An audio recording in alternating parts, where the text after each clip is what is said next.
Since as-built joints can only be applied between components, each of the bodies in this design need to be converted to components. To do this, I'll expand the Bodies folder in the browser, then select all 4 bodies by holding the Control key or Command for Mac users and selecting each one, and then select Create Components from Bodies.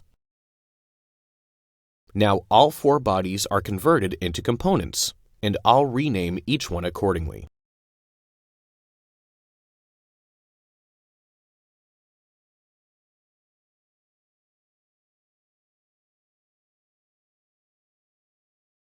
The next step is to organize the components so that the 2 pistons are contained within a single subassembly.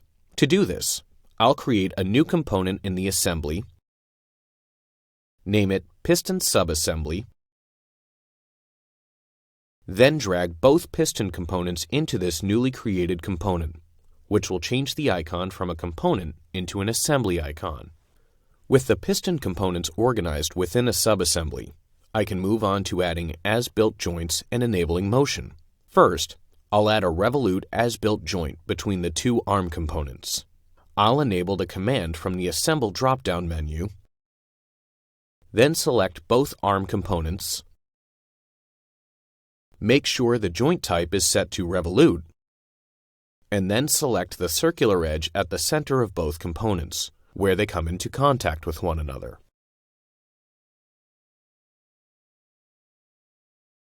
Continuing creating as-built joints in the assembly, I'll create a cylindrical as-built joint between the 2 piston components. Because both of these components are contained within the subassembly, I also want the as-built joint to be contained in the subassembly. This means the subassembly needs to be activated before creating the joint, which I can do by activating it in the browser. Now I'll enable the as-built joint command, select the 2 piston components, set the type to cylindrical, and for the position, I'll select the center point of the end face of the outer piston, which is where the other piston slides in and out.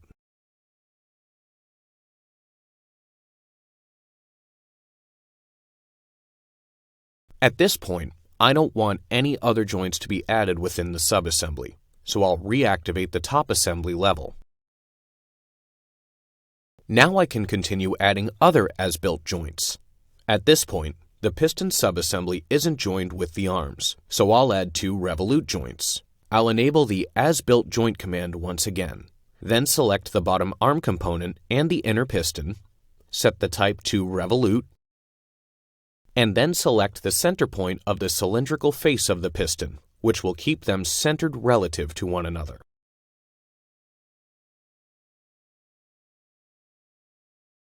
Now I'll do the same for the top arm and the outer piston. I'll enable the command, select both components, make sure the type is set to revolute, and then choose the center point of the cylindrical face of the piston.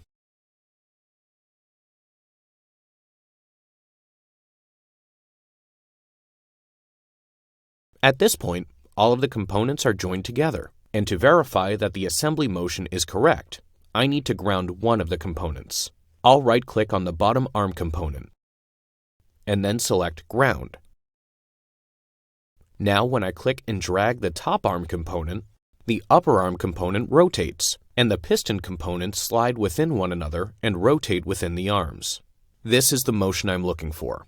However, I need to add another piston subassembly to the other side, so I'll click Revert in the Position menu to put the components back in place. To add another instance of the piston subassembly to the left side of the arms, I can copy and paste it in the design. I'll right-click on the subassembly in the browser, then select Copy.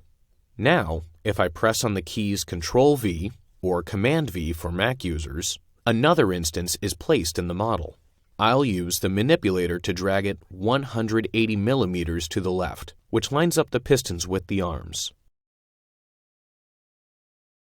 and click OK to place it in the design. With the new subassembly added in, 2 more revolute as-built joints can be added to complete the assembly. Since the cylindrical joint was added to the original subassembly, it's copied over into the new instance, saving me the step of recreating that joint. Now I'll enable the As-Built Joint command, select the bottom arm component, then the inner piston, make sure the type is set to revolute, and select the center point of the cylindrical face on the piston.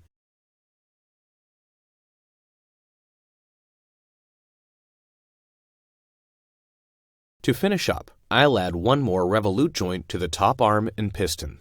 I'll re-enable the command, select both components, make sure the type is set to revolute, and select the center point of the inner face of the piston.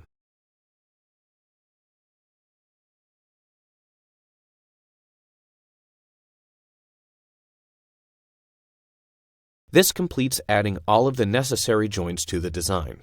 Now, if I drag the top arm component once again, not only does the arm rotate, but both piston subassemblies slide in and out and rotate within the arms. This is the motion I'm looking for, which completes the piston linkage assembly.